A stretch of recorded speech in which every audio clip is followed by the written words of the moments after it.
firman yang memulihkan, dan firman yang mentransformasikan hidup kami. Biarlah Roh Kudus menolong kami hari ini, supaya kami bukan hanya mendengar tapi melakukannya. Dan kemudian firman Tuhan ini boleh berkuasa dalam hidup kami, terus menolong kami untuk melakukannya dalam kehidupan kami sehari-hari. Dalam nama Yesus kami sudah berdoa. Amin. Mari Bapak Ibu yang dikasihi Kristus, kita membuka kitab kita dalam kitab Yakobus. Kitab Yakobus yang sudah pernah saya kupas dulunya, tapi kita akan membaca satu bagian firman Tuhan yang kita perlu renungkan bersama. Yakobus pasal 1 ayat 22 sampai ayat 25. Yakobus pasal 1 ayat 22 sampai 25. Demikian firman Tuhan. Yakobus pasal 1 ayat 22 sampai 25. Tetapi hendaklah kamu menjadi pelaku firman dan bukan hanya pendengar saja. Sebab jika tidak demikian, kamu menipu diri sendiri. Sebab jika seorang hanya mendengar firman saja dan tidak melakukannya, ia adalah seumpama seorang yang sedang mengamat-amati mukanya yang sebenarnya di depan cermin. Baru saja ia memandang dirinya, ia sudah pergi atau ia segera lupa bagaimana rupanya.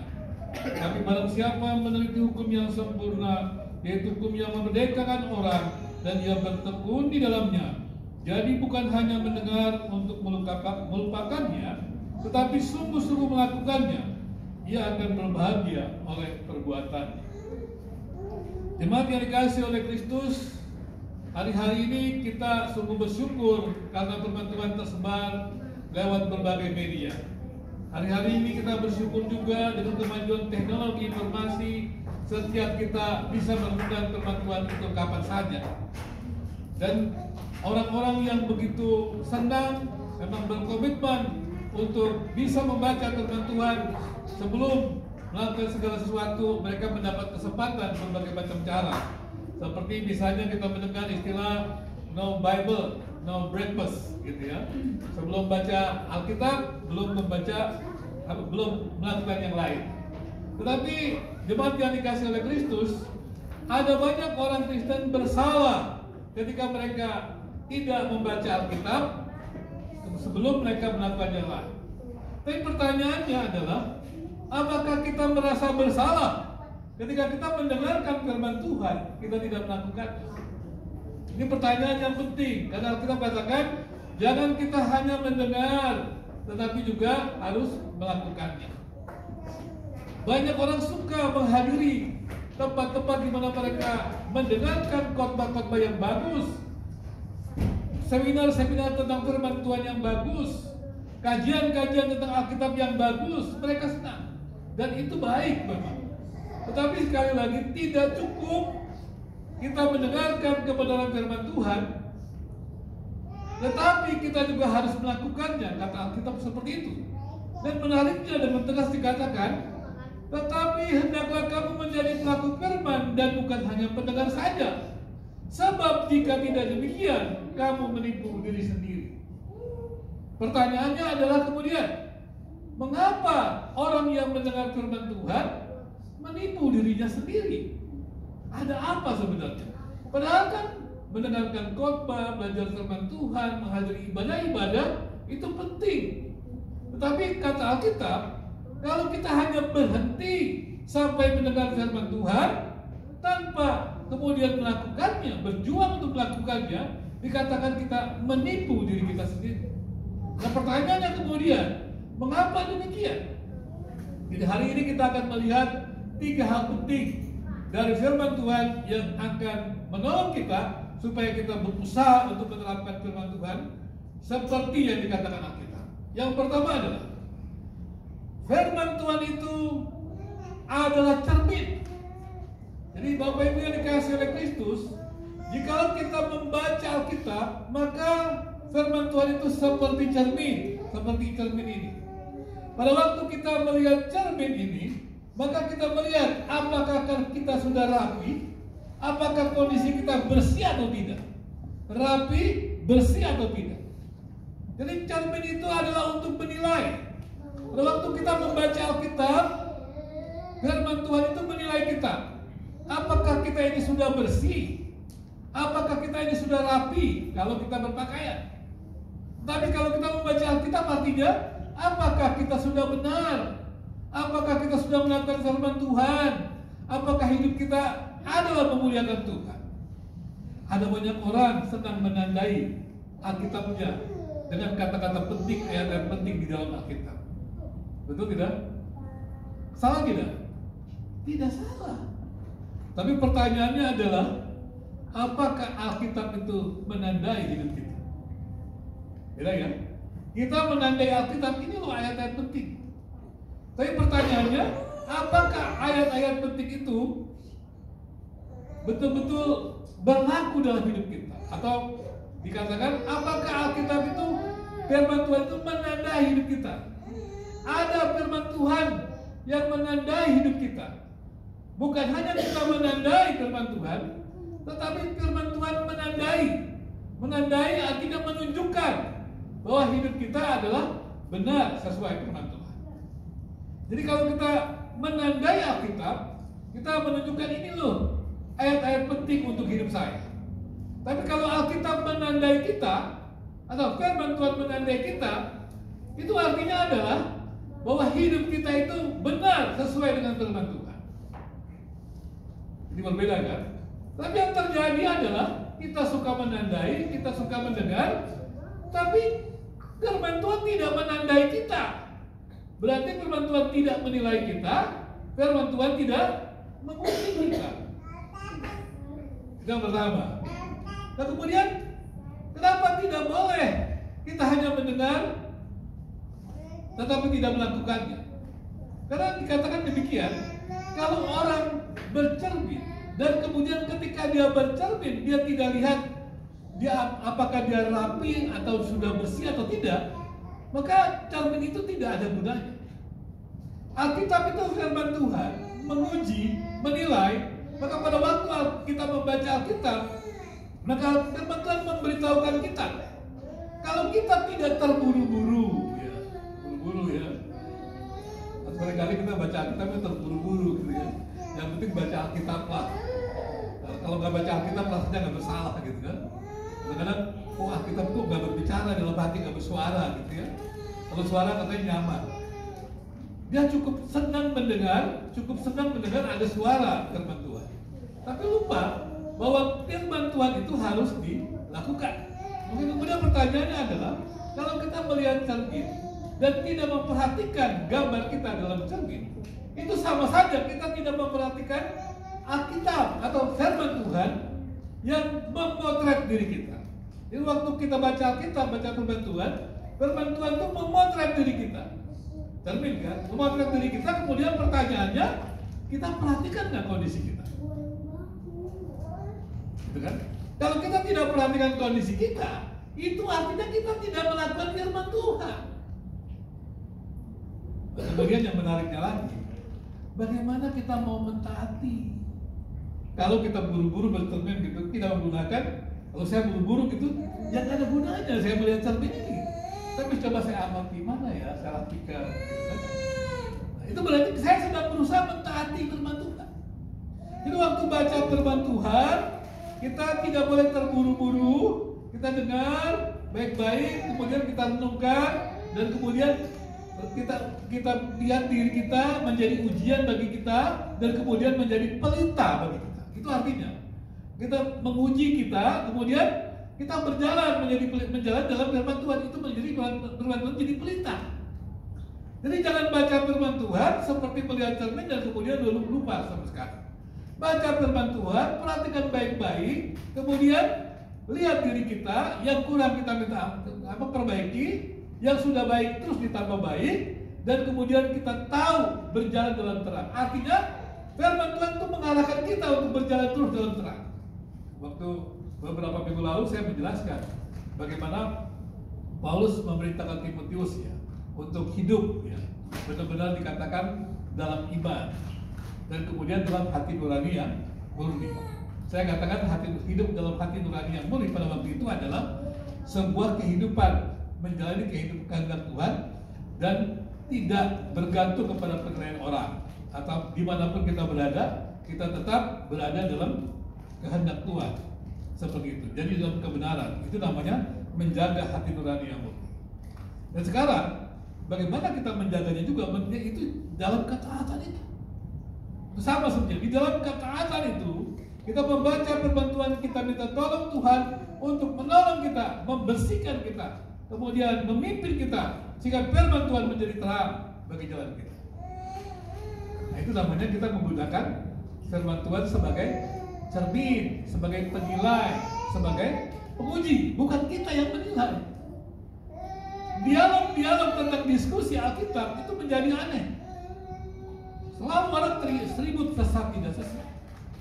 Mereka ikuti, ambil saja ayat yang di dalam Alkitab. Padahal di Alkitab yang bicara itu adalah para rasul, murid-muridnya Tuhan Yesus. Dan mereka pun pada waktu memutuskan rapat bersama. Sekarang ini tidak. Setiap orang mengambil Alkitab dengan sembarangan, tak peduli dilakukan atau tidak. dan akibatnya tidak ada manfaatnya bagi yang melakukan. Ribut doktrin sehebat apapun tidak ada gunanya, atau tidak banyak gunanya kalau tidak hidup dalam ketaatan firman Tuhan. Yang kedua, ya, tadi saya katakan dia tidak boleh mengamati kemudian pergi begitu saja. Tapi yang kedua adalah firman Tuhan itu sebenarnya pemulihan. Jadi dia, kalau kita membaca kita, kalau kita tahu kita ada ketidakrapihan, ya, ketidakbersihan, kan kita meminta pengampunan Tuhan. Pada waktu kita meminta pengampunan Tuhan, itu ada restorasi. Nah, pertanyaannya begini, apakah benar ketika kita membaca Alkitab mengatakan ini kita harus demikian, kata Alkitab? Pertanyaannya adalah pada waktu kita menilai kita, betul kita ada kesalahan, betul tidak kita datang kepada Tuhan minta ampun kepada Tuhan? Mengapa kita tidak mengalami pengalaman bersama dengan Tuhan? Karena kita tidak membiarkan pemulihan itu berlaku dalam hidup kita. Kita menjadi terbiasa, kalau kata Roma, ya, kita tidak berbeda dengan orang dunia. Kata Roma begitu kan? Kita tidak mengalami transformasi. Karena dikatakan kita terus-menerus harusnya mengalami sebuah transformasi. Nanti setelah ini saya akan jelaskan. Sebelum mengalami transformasi, harus ada restorasi. Ada restorasi, pembaruan, ada pemulihan yang terjadi. Jadi pada waktu kita lihat diri kita, jalan kita, pekerjaan kita, apa yang kita lakukan, dan Alkitab mengatakan itu salah, itu tidak benar, itu melawan firman Tuhan, maka kita harus datang kepada Tuhan untuk minta pengampunan. Bukankah seringkali kita bekerja juga dengan kemarahan? Orang dapat kerja salah, nggak dapat kerja salah. Padahal bekerja itu adalah anugerah. Tapi banyak orang bekerja terus marah karena gajinya tidak sesuai dengan yang diharapkan. Terus penuh kepahitan. Dia rasa Tuhan tidak adil, kenapa dia bekerja seperti itu? Padahal bekerjanya pun dia juga begitu-begitu saja. Tidak pernah berusaha sungguh-sungguh mengembangkan dirinya, tidak ada tanggung jawabnya. Tapi maunya mendapatkan gaji yang besar, gitu ya. Repot, kalau mau gaji yang besar, bagaimana perusahaan bisa bangkrut seperti itu? Ya tentunya juga perusahaan jangan berpikir kalau dia menggaji karyawan berarti dia menolong karyawan, karena kalau namanya pekerjaan itu adalah sama-sama menguntungkan. Maka kalau kita bekerja jangan sampai kita merugikan perusahaan. Kalau kita punya perusahaan jangan sampai kita menggaji di bawah standar. Nah, seperti itu. Itulah gunanya hukum, gunanya firman Tuhan. Nah kalau kita melanggar, kita minta ampun kepada Tuhan. Kristus mati di kayu salib mengampuni dosa kita. Dan kita mengalami pembaharuan pertama ketika kita menerima Yesus. Tapi dalam perjalanan hidup kita akan mengalami langkah-langkah yang tidak pas, tidak sesuai dengan firman Tuhan. Kita harus datang kepada Tuhan minta ampun. Itulah yang disebut pemulihan. Itulah yang disebut restorasi. Jadi kita harus terus mengalami. Jangan terus dalam kepahitan, kemarahan, kekecewaan. Padahal kita hidup ini kan penuh harapan. Oh, kalau katanya ibu-ibu kan biasa penuh khawatir. Saya kalau bertanya, ya benar. Kalau memang peran biasa ya silakan. Jangan membiasakan yang tidak benar, tapi membiasakan yang benar. Saya selalu kita terlalu membenarkan kebiasaan. Akhirnya karena kita membiasakan yang tidak benar, maka kita membenarkan kebiasaan. Harusnya kita membiasakan yang benar, sehingga kita membiasakan yang benar, ya kan? Kalau kita membenarkan kebiasaan, itu kita akan jatuh kepada melakukan atau membiasakan yang salah. Tapi kalau kita berusaha membiasakan yang benar, maka kita akan berusaha untuk berbuat benar. Nah, itu perbedaannya. Nah, kalau di kalangan di dunia itu ya udahlah begitu. Korupsi memang begitu, mau bilang apa lagi? Zaman kita udah begitu, udah nggak bisa. Ya, kalau nggak bisa, bagaimana kita hidup dinamis dalam Tuhan? Ya perlahan-lahan, mungkin nggak bisa langsung perlahan-lahan, gitu kan? Seperti kata tadi apa? Seperti kata Bung Rata, nggak bisa gimana nih? Sip, Kan semuanya juga susah kan, muter lama itu kalau lulus. Kan sekarang udah dicabut, pelan-pelan dia kan. Jadi sabar aja gitu. Itu legal apa ya udah. Nah, kita kan nggak sempurna kan. Ya kalau memang sudah kita tidak melanggar hukum, ya kan walaupun seperti itu, ya mereka juga sudah tahu ya kita tetap melakukannya. Jadi kita juga jangan pikir untuk menunggu di surga, susah nanti, gitu kan. Yang ada di sini kita harus melihat dengan realistis seperti itu. Jadi Bapak Ibu yang dikasih oleh Kristus, yang kedua tadi adalah firman Tuhan itu harusnya menjadi media restorasi hidup kita. Waktu kita membaca Alkitab, kita punya kesedihan, kita punya kemarahan, nah kita datang kepada Tuhan, minta ampun kepada Tuhan. Itu namanya dibaharui kita, dipulihkan. Nah pengalaman pemulihan yang kita alami inilah yang merupakan pertumbuhan kehidupan Kristen. Karena dikatakan, tetapi barang siapa meneliti hukum yang sempurna, yaitu hukum yang memerdekakan orang. Perhatikan Bapak Ibu, hukum yang memerdekakan orang, dan ia bertekun di dalamnya. Jadi bukan hanya mendengar untuk melupakannya, tetapi sungguh-sungguh melakukannya, ia akan berbahagia oleh perbuatan. Jadi sekali lagi, setelah kita menggunakan firman Tuhan atau membaca firman Tuhan, kemudian memeriksa diri kita menilai diri kita menguji diri kita, dan kemudian kita berusaha untuk mentaati firman Tuhan itu. Maka selanjutnya dalam perjalanan itu kita banyak mengalami pemulihan, yaitu kita menanggalkan manusia lama kita menanggalkan dosa-dosa kita. Itu namanya pemulihan demi pemulihan, terus berlangsung. Dan kalau ini terus kita lakukan, maka terjadilah transformasi. Apa itu transformasi? Kalau pernah melihat kepompong, ya. Transformasi itu dari dalam, kemudian kepompong yang berubah menjadi kupu-kupu menjadi bagus. Ini transformasi itu adalah ketika kita membaca Alkitab, itu terjadi internalisasi,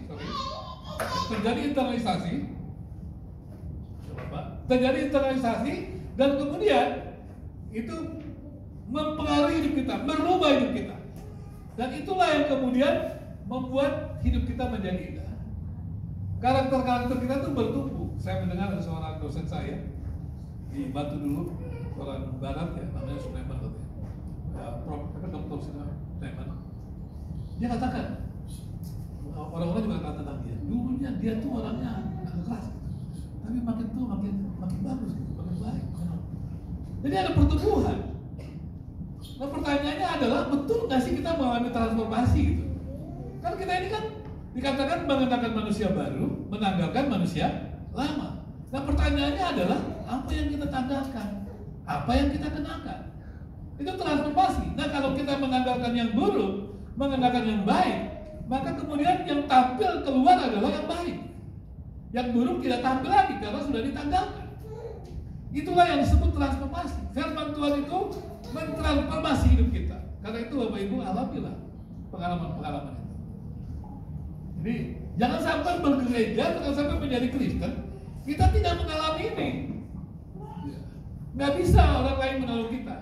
Yang bisa adalah kita berhadapan dengan Tuhan. Kita berhadapan dengan firman Tuhan.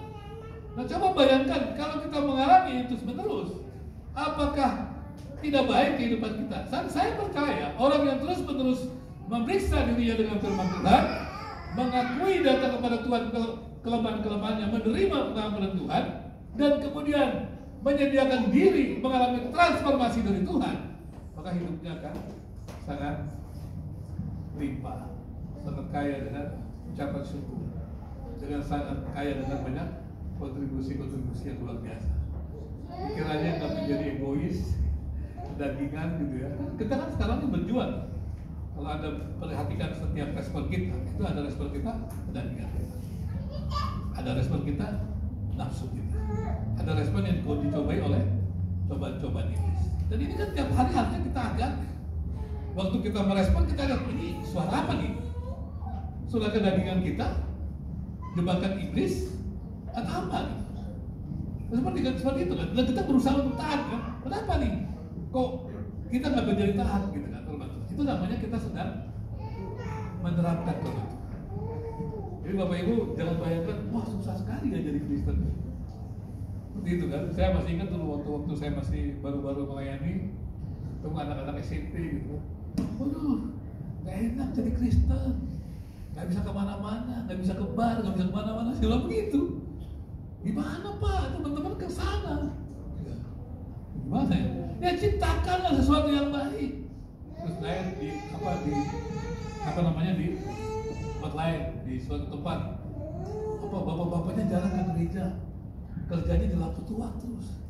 Ini gimana masyarakat ini? Kalau kerja orang tuh kalau bapak-bapaknya di lampu tua terus, jadi yang ke gereja perempuan, ibu-ibu. Terus saya tanya, apa yang kamu buat?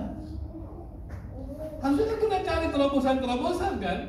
Bagaimana sih menciptakan supaya orang-orang yang di lampu tua itu bisa menikmati datang ke gereja, bukan hanya meratapi terus. Kalau kita terus meratapi hidup terus, itu bukan sebuah kehidupan yang diperintahkan untuk kita jalani. Tetapi hidup yang kita jalani ini adalah hidup yang kita harus jalani dalam kehendak Tuhan. Maka saudara kasih oleh Kristus, kita semua hari ini ada di sini ya, punya pergumulan betul, sedang berkembang juga pelayanan kita betul gitu. Tapi jangan kita juga menjadi kehilangan semangat. Sekali lagi, kalau kita hadir di dunia ini, Tuhan pasti memelihara. Dan kalau kita juga hadir bersama di tempat ini, kita percaya Tuhan memelihara kita. Tapi pertanyaannya adalah, apakah kita terus seperti kata Alkitab menjadi orang-orang yang bukan hanya mendengar, tetapi melakukan. Sekali lagi, nikmatilah hidup menjadi Kristen. Menikmatilah hidup menjadi sebagai orang yang percaya. Karena sekali lagi, hidup menjadi orang percaya itu penuh dengan kelimpahan, penuh dengan sukacita, meskipun di tengah tantangan yang tidak mudah, di tengah banyak kekuatan yang bisa datang, apalagi dalam kondisi saat seperti ini, kondisi pekerjaan, kondisi rumah tangga, anak sekolah, dan segala macam. Gitu. Tapi bersyukurlah kita mengetahui itu tantangan, karena kalau tidak ada itu, kadang-kadang kita tidak ingat Tuhan. Saya selalu saya masih ingat kata-kata yang saya sering saya ungkapkan. Kalau kita itu tersenyum, Tuhan juga tersenyum ya. Ya, kalau kita menikmati bahagia, Tuhan juga bahagia dengan kebahagiaan kita. Ya. Kemudian kalau kita menderita dalam penderitaan yang paling berat sekali, di sana Tuhan juga merasakan penderitaan kita. Dan itulah yang diberikan oleh Yesus sendiri. Jadi, setelah dikasih oleh Kristus, sebenarnya suara Tuhan paling keras dalam hidup kita terdengar jelas adalah ketika kita menderita untuk Tuhan. Tapi kita tidak suka mendengar suara Tuhan yang jelas. Kita senangnya kita bahagia, Tuhan bahagia, kita tersenyum, Tuhan tersenyum. Padahal pada waktu kita mengalami kesulitan, Tuhan bersuara keras dan itu mengarahkan kita kepada hidup yang benar, yang mentaati kepada Tuhan. Marilah sekali lagi, jemaat yang dikasih Kristus, apapun yang terjadi dalam hidup ini, Tuhan akan memperhatikan kita. Amin. Tuhan, kami bersyukur untuk anugerah Tuhan yang besar untuk hidup kami. Kami percaya Tuhan, firman Tuhan sendiri hadir dalam hidup kami. Itu untuk kebahagiaan kami, sukacita kami. Dan Tuhan memimpin kami untuk bisa menikmati hidup di dalam Tuhan. Hidup kekal, hidup bahagia di dalam Tuhan, hidup dalam kekuatan. Bahkan dalam tantangan penderitaan yang berat sekalipun, Tuhan hadir dan senantiasa menolong kami. Karena itu Tuhan, tolonglah kami untuk terus bisa menghargai firman Tuhan, berjuang untuk menerapkannya, dan kemudian terus terbuka untuk mengalami pemulihan Tuhan, pengampunan Tuhan, menanggalkan manusia lama kami, mengenalkan manusia baru, dan kemudian berlakulah Tuhan transformasi, perubahan yang baik itu, untuk kemudian hidup kami ini menjadi hidup yang memuliakan Tuhan. Terima kasih Pak. Dalam nama Tuhan Yesus kami sudah berdoa dan bersyukur. Amin. Dari jemaat yang dikasihi Kristus, kita berdiri.